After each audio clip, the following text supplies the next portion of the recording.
Marco Aurelio, Meditaciones. Introducción. Marco Aurelio nació en Roma el 26 de abril del año 121. Murió en Vindobona, Viena, el 17 de marzo del 180. Entre esas dos fechas interdistantes, casi 60 años, y esos dos escenarios geográficos, una acomodada mansión patricia en la metrópolis imperial y al otro lado un campamento militar en la turbulenta frontera danubiana, está enmarcada la vida de este extraño personaje, filósofo y emperador. Estuvo al frente del Imperio Romano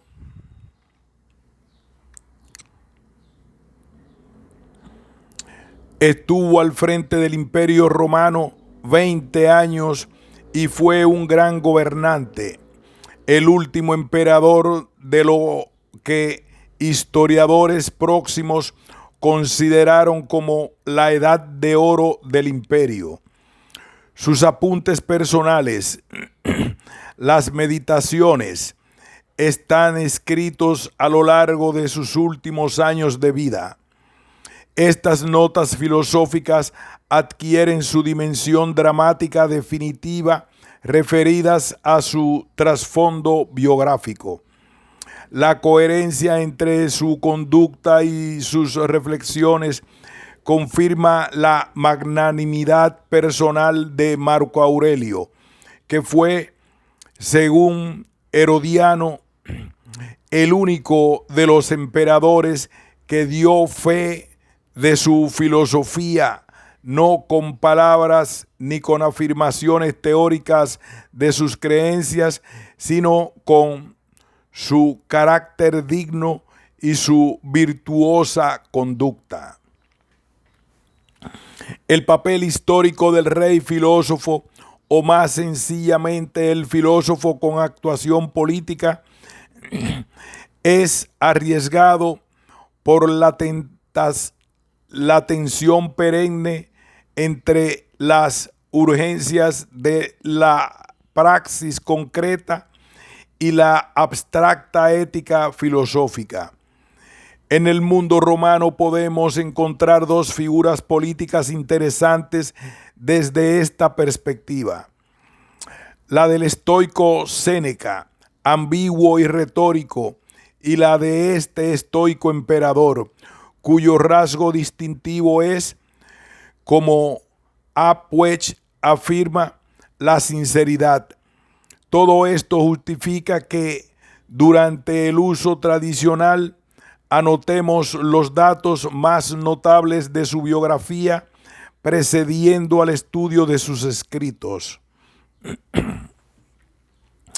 Las meditaciones comienzan con una evocación escueta de 4 figuras familiares: la de su abuelo paterno, su padre, su madre y su bisabuelo materno. Son las personas que influyeron en la niñez y adolescencia del futuro emperador, y las primeras con quien él quiere cumplir una deuda de gratitud al recordarlas.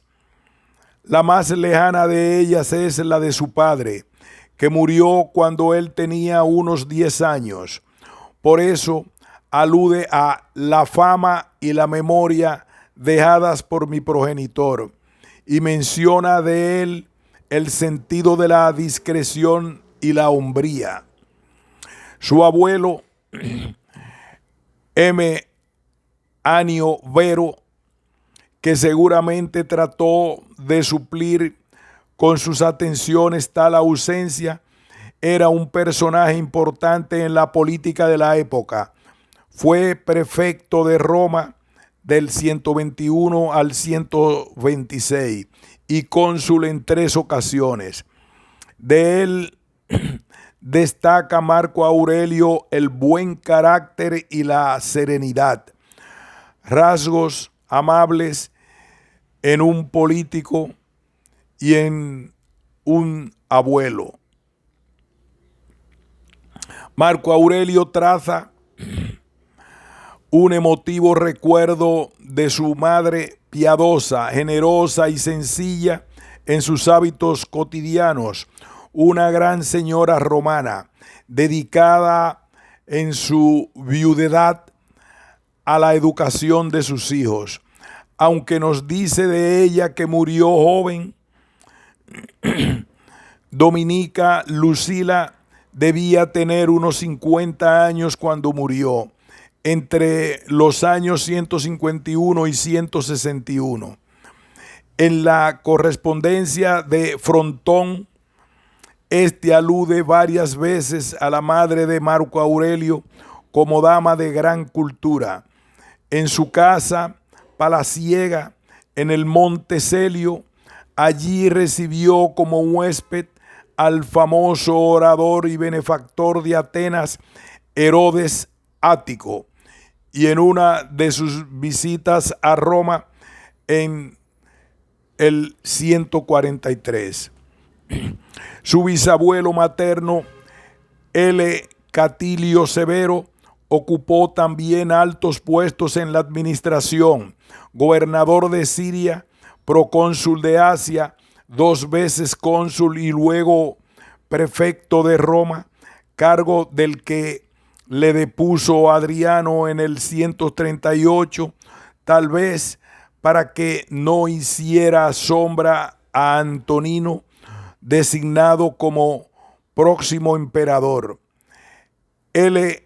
Catilio Severo era un hombre de gran cultura, relacionado con el círculo de Plinio, quien lo menciona elogiosamente en varias de sus cartas. A él le agradece Marco Aurelio el no haber frecuentado las escuelas públicas y haber gozado de los mejores maestros en su propio domicilio, sin reparar en gastos para la educación. En su formación, Marco Aurelio podía distinguir 3 influencias graduales: la amable atención de su abuelo Vero en su niñez, la constante preocupación de su madre y tras ella la de su bisabuelo L. Catilio Severo por su educación intelectual, y luego la de la presencia ejemplar de su padre adoptivo T. Aurelio Antonino.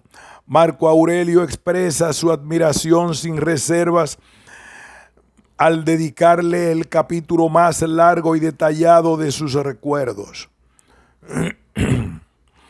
Antonino, casado con Ania Faustina, hermana única del padre de Marco Aurelio, fue, por tanto, tío político y padre de Marco Aurelio.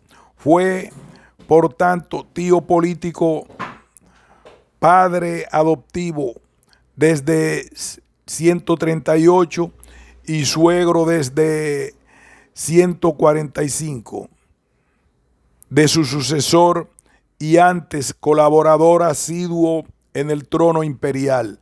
Más tarde volveremos a tratar de él. Si nos demoramos un momento en el ambiente familiar de Marco Aurelio, en el que transcurrió su niñez y juventud, podemos destacar el aire señorial con el mejor tono patricio que se vio rodeado. La familia de los Veros, de origen hispánico, su bisabuelo Antonio Vero había venido a Roma como pretor desde la Bética en tiempos de Vespasiano. Se había ennoblecido pronto y firmemente establecido en altos cargos de la administración. El emperador Adriano honraba a este abuelo Vero con una amistosa confianza, y a través de esa amistad llegó a apreciar a su nieto, al que designó como su mediato sucesor en la adolescencia de Marco. la madre, culta y piadosa, era una gran dama heredera de una notable fortuna que Marco Aurelio cederá como dote a su hermana Ania Cornificia, con total desprendimiento, con una hermosa villa en el Monte Celio, donde transcurren los años primeros de ese muchacho mediativo y ascético, que a los 17 años es designado futuro emperador. Su biógrafo Capitolino nos cuenta que al tener que trasladarse por tal motivo al palacio de Tiberio en el Palatino, adoptado por la familia T. Aurelio Antonino, dejará esos jardines con gran pesar. La anécdota es de dudosa autenticidad, pero significativa, y es curioso que en su libro de recuerdos agradecidos Marco Aurelio no aluda siquiera de paso al emperador Adriano, que en su gesto de simpatía le legó la corona imperial. En latente contraste, cuando ensalza la sencillez de Antonino, pueden leerse entre líneas censuras a la conducta de Adriano. La muerte temprana de su padre es probable que impresionara a este muchacho sensible y reflexivo. Es la primera en la numerosa serie de muertes familiares que Marco Aurelio ha de vivir, en el sentido de que solo se viven las muertes de los demás. Será una experiencia muy repetida. Luego su padre, su abuelo, Adriano Antonino, su madre, su hermano adoptivo Elevero, su esposa, más de la mitad de sus hijos irán muriéndose cerca de él a lo largo de los años. Esta vivencia de las muertes familiares, más que las muertes broncas y amontonadas de las guerras y la peste, puede haber influido en el sentir de Marco Aurelio hondamente. En las meditaciones, la idea de la muerte reaparece constantemente y el emperador, que parece sentir la suya acercarse, está siempre en guardia contra su asalto sorprendente e inevitable. Con cierto tono melancólico, Marco Aurelio menciona asociada a ella no la gloria ni la inmortalidad, sino el olvido. En educación juvenil,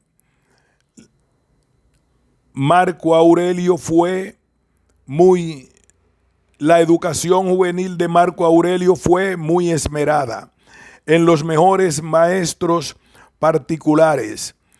Sus nombres y sus mejores cualidades están rememorados a continuación de los de sus familiares y antes de la evocación de Antonino, es decir, del 1 al 15. Su preceptor, Diogneto, Rústico, Apolonio, Sexto, Alejandro el Gramático, Frontón, Alejandro el Platónico, Catulo, Severo, Máximo, desfilan por los apuntes del antiguo discípulo agradecido. Junto a las lecciones de gramática, retórica y filosofía, aprecia en ellos otras duraderas de carácter o de moral, y sus trazos rápidos recuerdan sobre todo esas enseñanzas de bondad o de firmeza ética. Entre estos profesores hay que destacar la posición antitética de los que profesaban retórica o gramática y los que profesaban la filosofía platónica o estoica. La disputa clásica entre Los adeptos de una u otra disciplina como orientación vital, la misma que habían enfrentado a Platón y Sócrates en la Atenas del siglo IV antes de Cristo, revivía en el siglo II después de Cristo. Frontón habría querido hacer de su discípulo un gran orador, un retórico cuidadoso de las fórmulas verbales, pero Rústico lo atrajo decididamente a la filosofía. Q. Junio Rústico, quien Marco Aurelio recuerda que le prestó su ejemplar privado de los recuerdos de Epicteto, era más que un profesor de filosofía, un noble romano, estoico de corazón y de convicción. Marco Aurelio le nombró cónsul por segunda vez en el 62 y prefecto de Roma desde el 63 al 165. Conviene anotar marginalmente que la época de Marco Aurelio asiste a una brillante renovación de la cultura griega, mediante el renacimiento intelectual que protagonizan las grandes figuras de la segunda sofística, virtuosos de la retórica que con su oratoria de concierto logran atraer a vastos auditorios en sus espectaculares demostraciones. La elección de Marco Aurelio, al desdeñar la retórica, pese a los consejos de su querido Frontón, con quien le unía un afecto sincero, testimoniado por los fragmentos de su correspondencia que hemos conservado, va un tanto a contrapelo de la moda intelectual. Sin duda, a tal elección le predisponía su carácter austero y sencillo. La bien conocida anécdota de que Adriano, jugando con el cognomen familiar de Verus, le llamaba Verissimus para acentuar la sinceridad característica de Marco adolescente, apunta este mismo rasgo. Como ya dijimos, ningún otro es evocado en las meditaciones con tanta extensión ni con un afecto tan entero como T. Aurelio Antonino, tío político, padre adoptivo, suegro y compañero ejemplar en las tareas de gobierno durante muchos años. Pío Félix y Antonino debió de ser un hombre admirable en muchos sentidos.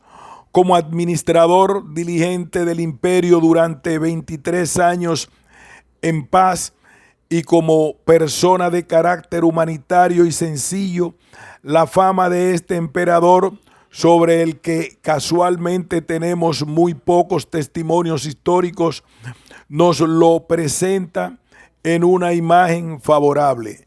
Ya en el 138 el Senado, que detestaba a Adriano, extravagante, enigmático y atrabiliario en sus últimos años, acogió con alivio la designación de este maduro y aplomado jurisconsulto, al que consideraba uno de sus miembros eminentes y que parecía personificar las virtudes domésticas de un romano de vieja cepa.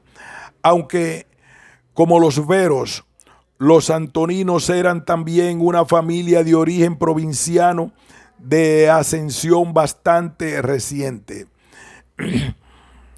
Es un contraste curioso el suscitado por la contraposición de Adriano y Antonino, un contraste que ya advertimos. Las notas de Marco Aurelio sobre este último parecen evocar, tal vez inconscientemente, Farquharson lo explicita con claridad. Su amor por las formas antiguas, su conservadurismo religioso, se opone a la variabilidad y al capricho de Adriano. Su economía pública y su frugalidad privada a la extravagancia del Adriano. Su sencillez a la pasión de Adriano por las construcciones, los suntuosos banquetes y los jóvenes favoritos. Adriano era además envidioso e intolerante hacia sus rivales, aún con gente de gran talento como el arquitecto Apolodoro y la fantástica extravagancia de su famosa villa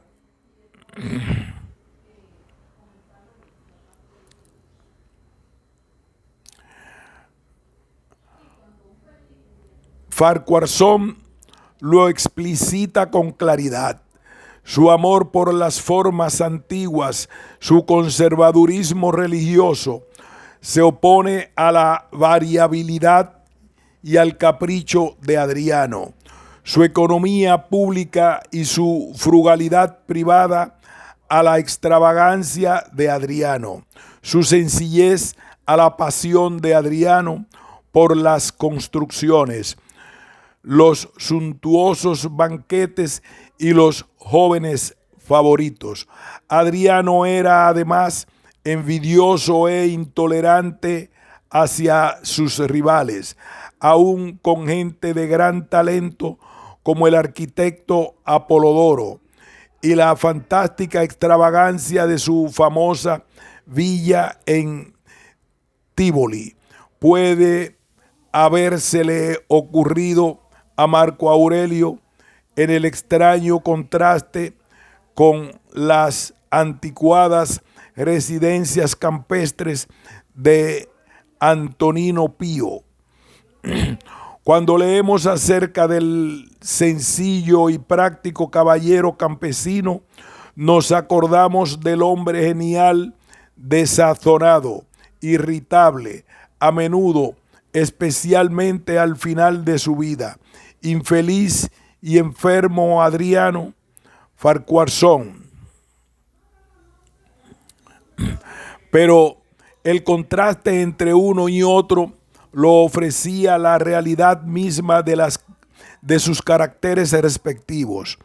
La inquietud de Adriano parece humedecer con poética nostalgia su breve poemilla que comienza: animula, vagula, blandula.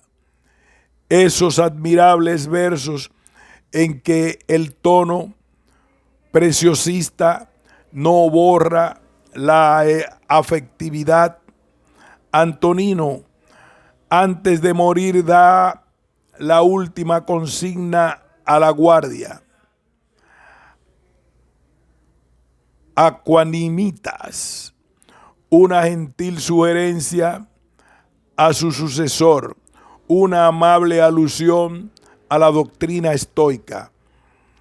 Esa ecuanimidad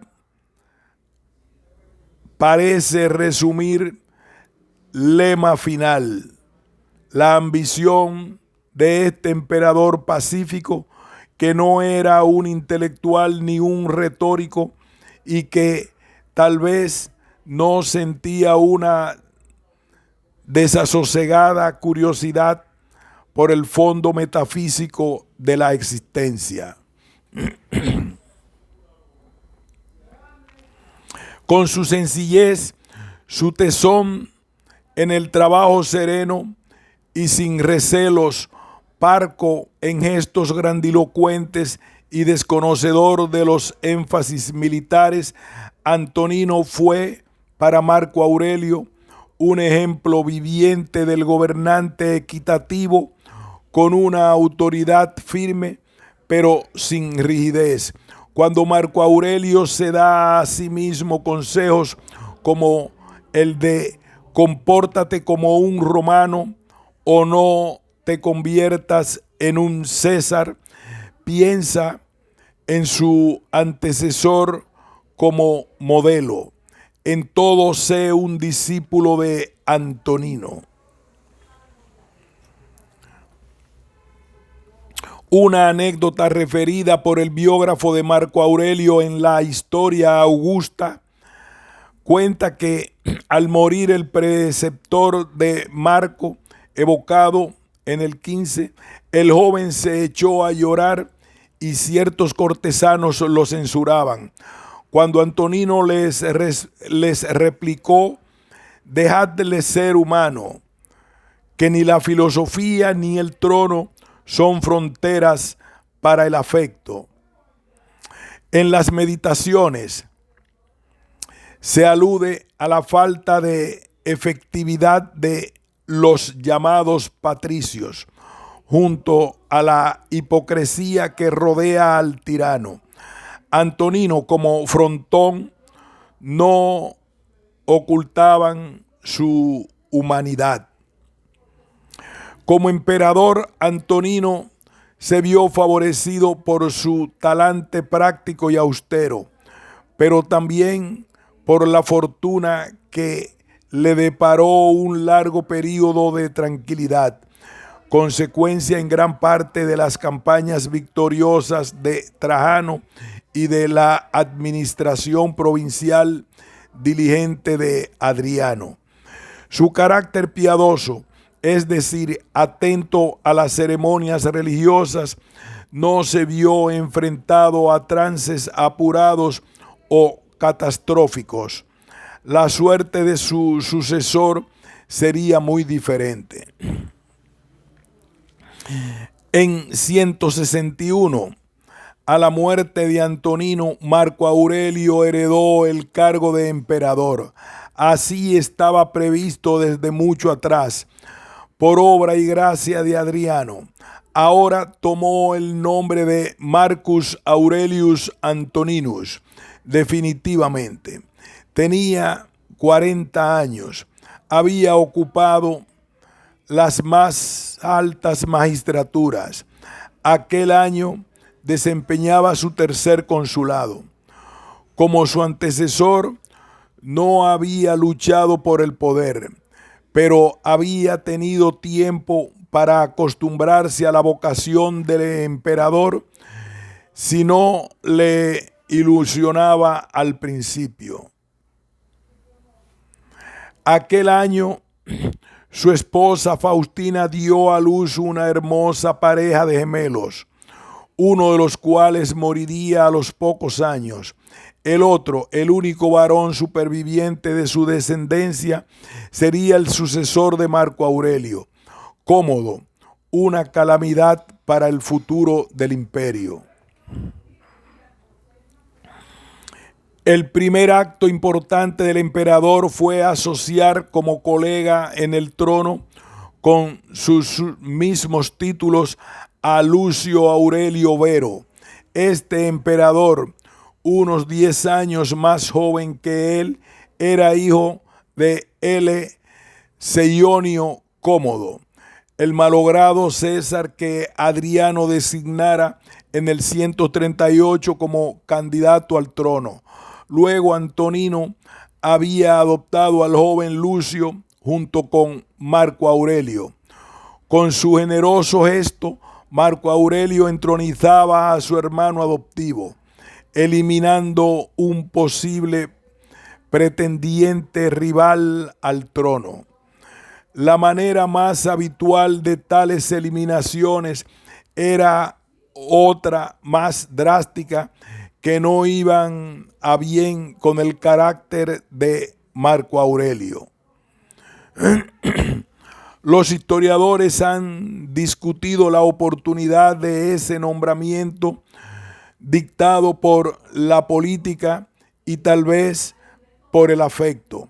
Lucio Vero no poseía ni dotes de mando ni inteligencia política y su conducta personal no se regía por el sentido del deber. Era un hombre frívolo, amante de los placeres y los lujos, un libertino, un tanto irresponsable. Cuando fue delegado por su hermano contra los partos, permitió que sus generales le obtuvieran las victorias, mientras él gozaba de la refinada vida en Antioquía junto a su bellísima amante Plantea de Esmirna, elogiada por Luciano. Marco Aurelio le envió como esposa a su hija Lucila, de 15 años. Lucila no logró corregir a Lucio Vero. Antes fue ella la influenciada por el ambiente festivo y licencioso. El Vero regresará con la victoria a Roma en el 105. Sus tropas traerán consigo además la peste. Más tarde, Marco Aurelio lo llevará consigo a la guerra contra los marcómanos. Al regreso de la expedición, Luciano Vero muere de un ataque de apoplejía. El emperador ordenó unos magníficos funerales en su honor. Como en otras ocasiones, la calumnia surgió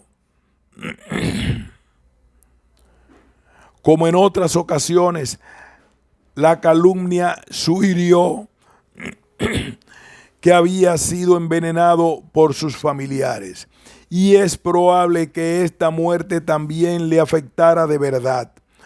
Podemos imaginar a Lucio Vero como dotado de una jovialidad y una alegría de vivir que contrastaban con la seriedad de Marco Aurelio. Este lo recuerda con palabras de sentido o afecto. Y en el 8º alude a Plantea llorando sobre su tumba. El largo reinado de Marco Aurelio estuvo lleno de tribulaciones desde sus comienzos. Primero fue la guerra en Oriente. Los temibles partos invadieron Armenia. En respuesta, hubo que organizar una campaña guerrera de largas y costosas operaciones dirigida nominalmente por Luciano Vero y de hecho por sus generales y legados, entre los que destacó Avidio Casio. Al fin, en el 166 quedó asegurada la victoria de Roma, pero las tropas que regresaron a Italia trajeron consigo una devastadora epidemia de peste que diezmó la población de la península.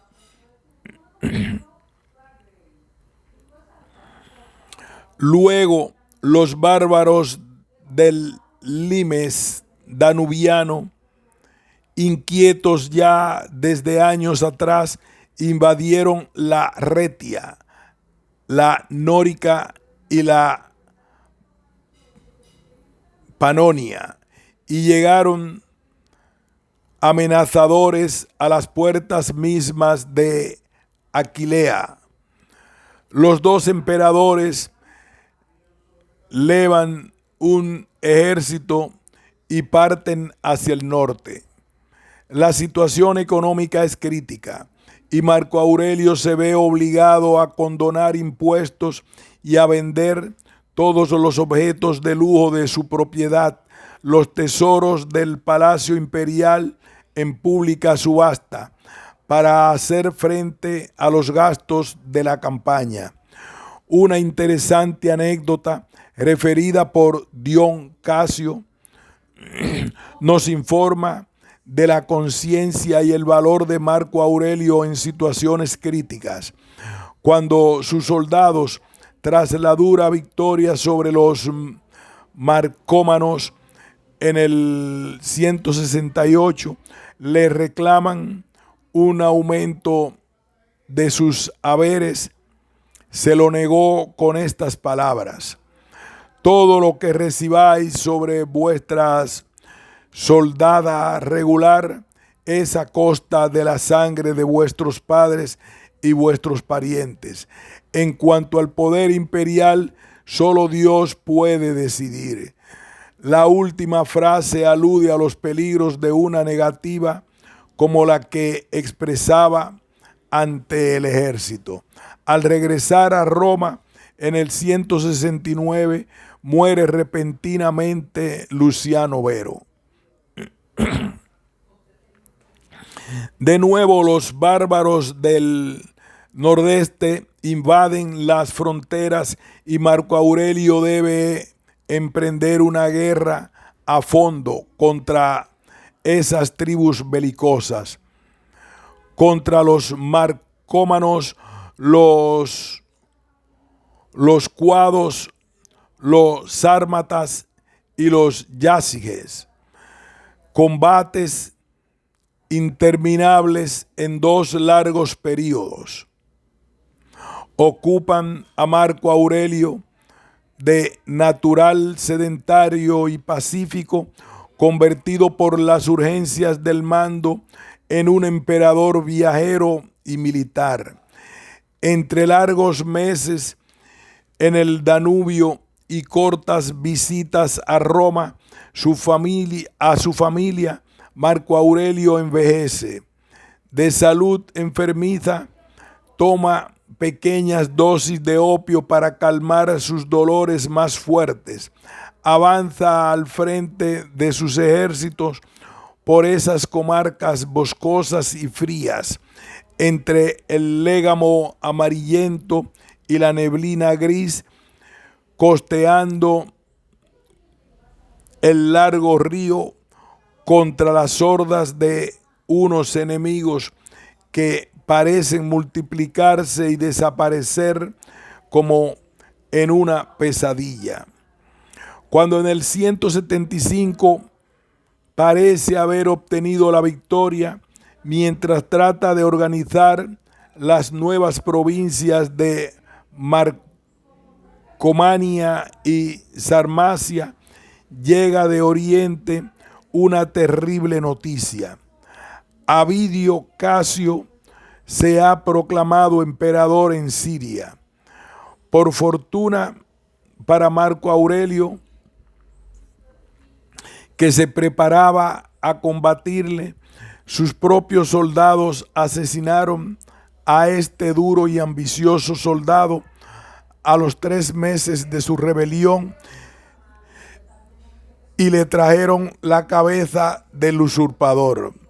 Aunque el peligro remitía con ello, la tentativa era un golpe brutal para la confianza del emperador.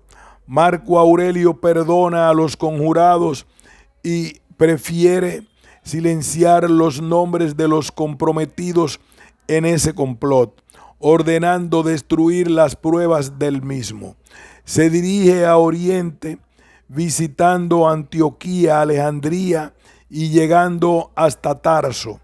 En el camino de vuelta muere su mujer en Jalala, luego Faustinópolis. La muerte de Faustina causó a su esposo una pena difícil de medir. Era la hija de Antonino, una compañera desde la adolescencia y la madre de 13 hijos, de los que solo Cómodo y 4 hijas les sobrevivirían. Marco Aurelio le dedicó un templo, celebró su funeral solemne, concediéndole los títulos de diva y pía. Fundó el colegio de huérfanas, las Puellae Faustiniae, dedicado a su memoria. En sus meditaciones, da gracias a los dioses por haberle dado una esposa tan obediente, tan amorosa, tan sencilla. Sin embargo, Faustina ha dejado fama a través de cronistas chismosos como Casio y Capitolino, de emperatriz intrigante y casquivana, que había engañado a su esposo con la compañía de algunos apuestos soldados o gladiadores. Es difícil saber el fundamento de estos rumores cortesanos. Los biógrafos modernos tienden a rechazarlos como meras calumnias de un ambiente propenso a la murmuración. Ni Renan, ni Farquharson, ni W. Görlitz, ni A. Birley les conceden crédito. Por otra parte, la generosidad de Marco Aurelio, que solo recuerda los beneficios al citar a las personas, podría haber perdonado faltas menores. El papel de mujer de un filósofo es ingrato. Le debió de ser a la joven Faustina, desposada cuando era una muchacha de famosa belleza, compartir las preocupaciones de su austero esposo, comprender sus inquietudes filosóficas y convivir con él en el marco cortesano tan corrompido de la Roma del siglo II. En septiembre del mismo año 176, Marco Aurelio visita Atenas, donde funda 4 cátedras de filosofía, una para cada una de las grandes escuelas: la platónica, la aristotélica, la epicúrea y la estoica, y se inicia en los misterios de la Eleusis. A su regreso, Marco Aurelio obtuvo una acogida triunfal en Roma. Al año siguiente, elevó a Cómodo al puesto de emperador adjunto que había ocupado Elevero. 2 sucesos importantes en la misma época fueron la reapertura de hostilidades en el Limes y la matanza de cristianos en Lyon. La represión del cristianismo, conducida con rigor feroz en algunas provincias, es un hecho sorprendente de la política de este emperador, filósofo y humanitario, tanto más al parangonarla con su indulgencia para con otros cultos, por ejemplo, con las prácticas de Alejandro de Abonutico. Muchos son los que han considerado extraña esta intransigencia oficial contra una secta ilegal, pero tolerada por los emperadores anteriores, desde la época de Nerva. Marco Aurelio había recibido algunas apologías del cristianismo, como las de Atenágoras y Justino, condenado a muerte en Roma en el 165, cuando Rústico, el estoico, era prefecto de la ciudad. No sabemos si las leyó. La única referencia a los cristianos en sus apuntes, en el 11:3.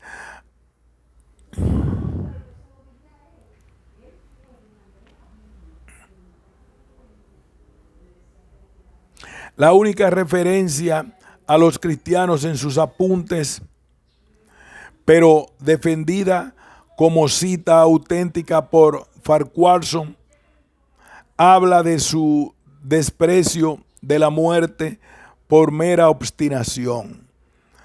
La oposición del estoico a la secta cristiana, que tiene en esta época y los decenios siguientes una escandalosa difusión, con la progresiva propaganda en los altos círculos, es sintomática. Al parecer, Marco Aurelio consideraba a los cristianos una secta de fanáticos, necrófilos y extravagantes enemigos del Estado. Al parecer, Marco Aurelio consideraba a los cristianos una secta de fanáticos, necrófilos y extravagantes enemigos del Estado, y por ello se dio a la excitación popular soliviantada en circunstancias penosas, en los sucesos crueles de la Galia Ludduenense en el 177. Los apologetas cristianos creyeron que podrían encontrar en el emperador un oyente benévolo, pero la oposición entre el estoico, que basa su conducta en una razón divina expresada en el daimon interior de la conciencia propia y reflejada en el orden cósmico, y el cristiano, adepto de una fe dogmática basada en las creencias reveladas y unos cultos mistéricos, era demasiado infranqueable. Los apologetas cristianos creyeron que podrían encontrar en el emperador un oyente benévolo, pero la oposición entre el estoico, que basa su conducta en una razón divina expresada en el daimon interior de la conciencia propia y reflejada en el orden cósmico, y el cristiano, adepto de una fe dogmática basada en las creencias reveladas y unos cultos mistéricos, era demasiado infranqueable. El servicio al Estado era un deber sagrado para un estoico romano, que no podía sentir simpatía por la actuación política harto turbia de los cristianos como grupo social, frente a las promesas de una recompensa ultramundana que el filósofo desdeñaba como ilusorias. Al estoico no le quedaba otra satisfacción que la de cumplir con su ética autónoma, en armonía con el cosmos y su divinidad inmanente. En el caso personal de Marco Aurelio, el enfrentamiento es un tanto más patético, porque sentimentalmente su humanitarismo le aproximaba al sentir cristiano. En Marco Aurelio se encuentra igualmente el concepto ausente del antiguo estoicismo de la piedad, de la caridad, incluso con los que ofenden. Lo propio del hombre es amar incluso a quienes nos dañan, escribe Marco Aurelio. Y esta generosidad en el perdón no era solo teórica, la practicó una y otra vez silenciando los nombres de sus enemigos, olvidando las rencillas y las traiciones. Esa bondad natural, cercana al concepto cristiano de la caridad hacia el prójimo, era innegable. Aún más a su filantropía, Marco Aurelio tenía un ascetismo y un desprecio de las vanidades mundanas que encuentran ecos en el cristianismo, un cierto contemptus mundi, como ya Renan subrayó en su obra. Marco Aurelio tenía la fe y tenía la caridad.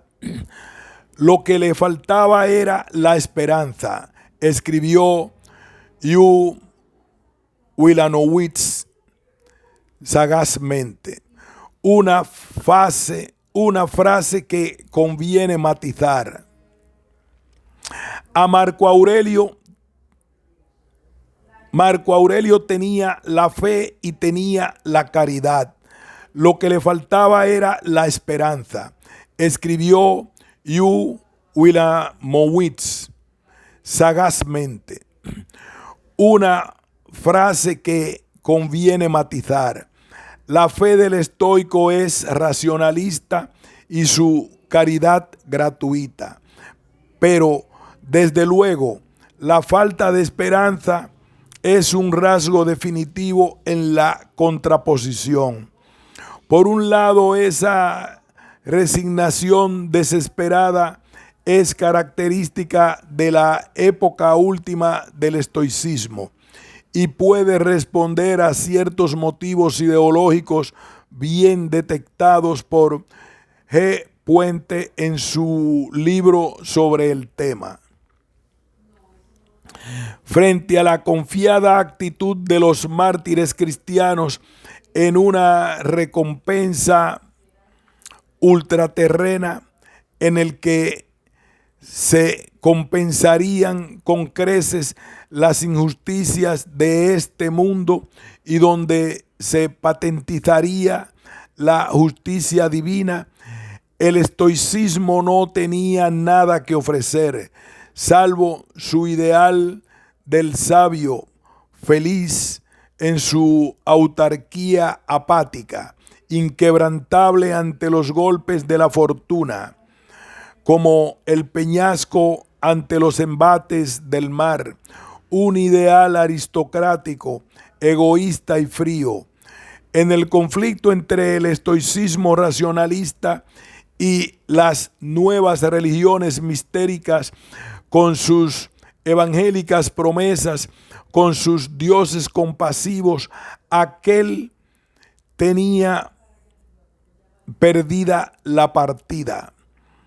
Tanto los cultos de Isis y Mitra como el cristianismo resultaban más atractivos para unas gentes abrumadas por la opresión estatal, angustiadas por la incertidumbre del futuro, ansiosas de un credo salvador.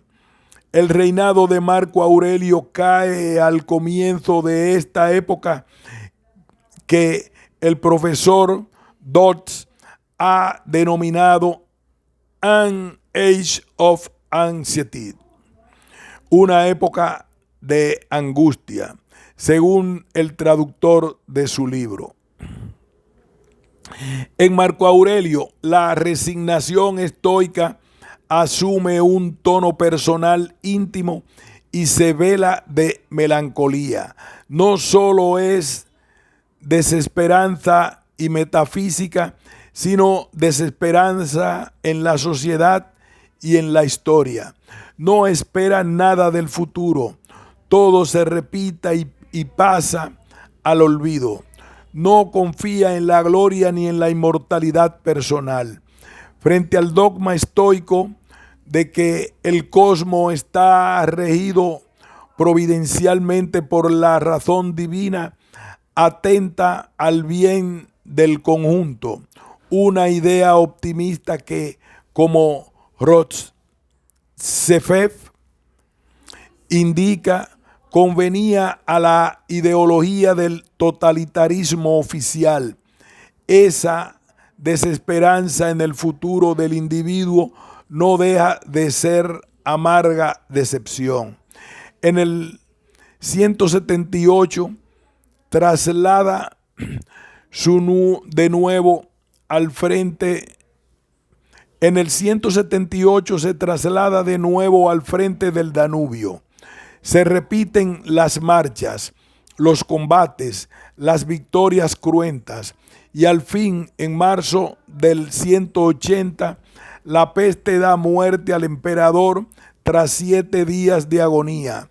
Herodiano da cuenta de su último discurso oficial en el que confía el mando a su hijo Cómodo y se despide de sus generales estoicamente.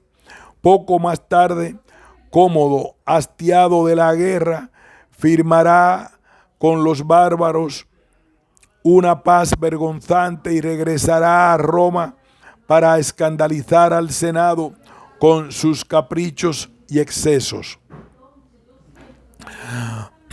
Por una ironía del destino, Marco Aurelio pasó la mayor parte de su gobierno empeñado en esas guerras interminables contra los bárbaros. Quien había recibido tan esmerada educación intelectual se vio envejecer en los frentes de campañas, en aquellos combates para los que nadie le había adiestrado. Tras un largo periodo de paz, las convulsiones de los partos y de los hermanos, preludio amenazador de las futuras invasiones que descuartizarán el Imperio Romano, le obligaron a asumir ese papel militar. Recibió los títulos de Armeniacus, Medicus, Particus, Germanicus y Sarmaticus por las victorias de las tropas, él que prefería otros títulos más sencillos. Supo continuar la labor jurídica de Antonino. Como él trabajó asiduamente en la organización de los servicios públicos, hizo redactar alrededor de 300 textos legales, de los cuales más de la mitad tienden a mejorar la condición de los esclavos, de las mujeres y de los niños. Se ha discutido si esta actividad humanitaria está basada en sus convicciones estoicas.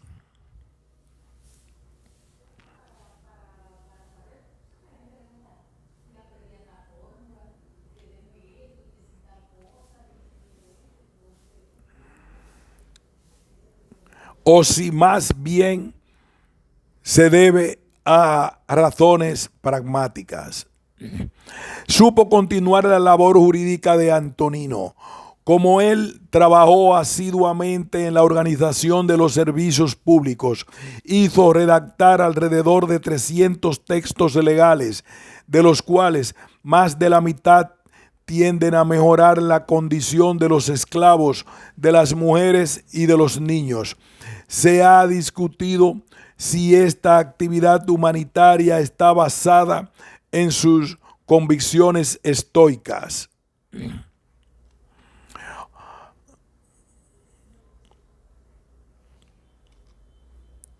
O si más bien se debe a razones pragmáticas.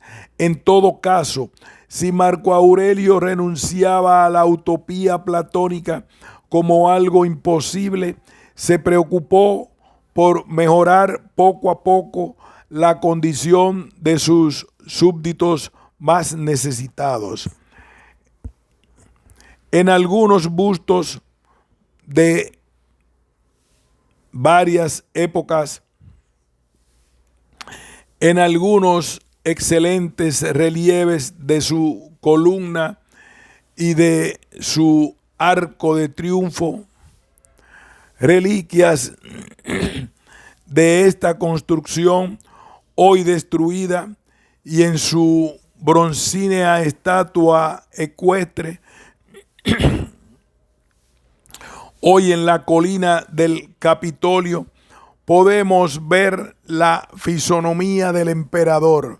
La imagen mejor es la de la gran estatua de bronce, conservada tal vez porque los cristianos la respetaron al creerla de Constantino.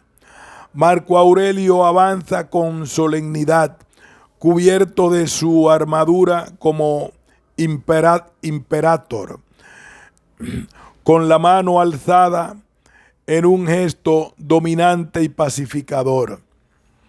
El rostro barbado le da la prestancia de un viejo filósofo.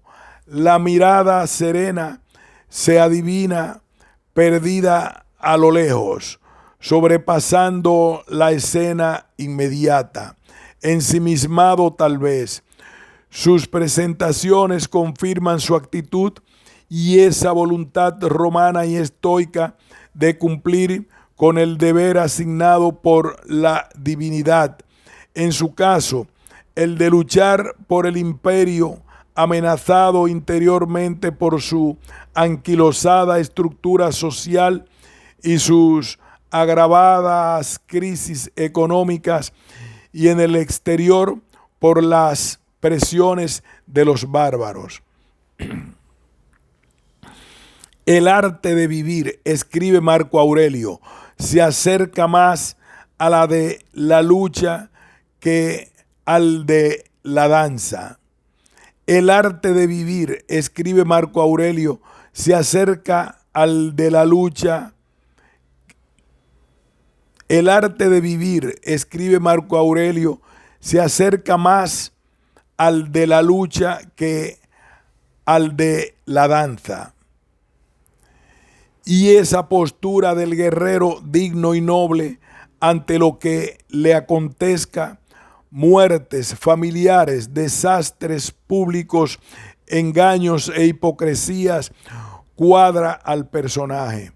Como buen actor, desempeñó su papel en la vida sin irritarse con el director de escena cuando éste le obligó a retirarse, porque fija el término en el que un día fue también responsable de su composición, como ahora de tu disolución. Tú eres irresponsable en ambos casos. Vete, pues, con ánimo propicio, porque te aguarda propicio el que ahora te libera. Así concluye el último libro de las Meditaciones, que con ese símil teatral que recuerda una cita de Epícteto, menos pesimista que el símil de que los hombres son marionetas movidas por hilos, repetido en otros textos de Marco Aurelio. Hizo lo posible por ofrecer la imagen del sabio que se propuso, la del peñasco inquebrantable al oleaje, y por servir la consigna de Antonino, ecuanimidad en todo momento. Segundo, el título de la obra de Marco Aurelio varía ligeramente en las versiones a otros idiomas. El griego ta eis auton puede deberse al propio autor o al secretario que ordenaba sus libros o al editor de la obra. El artículo ta sobreentiende un plural neutro, Biblia, libros, o hiponemata, comentari, recuerdos. Eis auton puede significar acerca de sí mismo. Pudo ser, por ejemplo, el título puesto sobre ciertos rollos de su biblioteca o en oposición a otros escritos vecinos de carácter bíblico, o bien a sí mismos. En tal caso, aludiría a la idea de reflexión o recogimiento interior expresada por el autor en varios pasajes. Ya Casaubon notaba esa ambigüedad en su traducción latina, titulada De seipso et ad seipsum. Gataker lo vertía en una perífrasis aclaratoria: de rebus suis sive de eis quae et se pertinere sensebat. Tal vez Una versión aséptica en castellano habría sido de notas o apuntes personales, que sin embargo nos resulta demasiado fría. La más tradicional es la de Soliloquios, consagrada por la traducción de F. Díaz de Miranda y recogida por otros. Hemos preferido el título de Meditaciones, ya utilizado por otros traductores. Corresponde bien al título Meditations, traducción en inglés. Los traductores franceses prefieren Pensées, tal vez por el eco pascaliano que le suscitan las palabras, o incluso el de pensé por moi-même, que parece un tanto rebuscado. En alemán se han utilizado el de Selbstrecht Ungen en el Wenge Sich. La obra está dividida en 12 libros bastante breves. El origen de una tal división en libros parece remontar al autor mismo. Así, el libro primero es claramente autónomo y fue compuesto probablemente al final para servir de prólogo o epílogo a los demás. También otros, como el segundo y el tercero y el quinto, tienen un cierto carácter unitario, con un principio y un final marcados estilísticamente.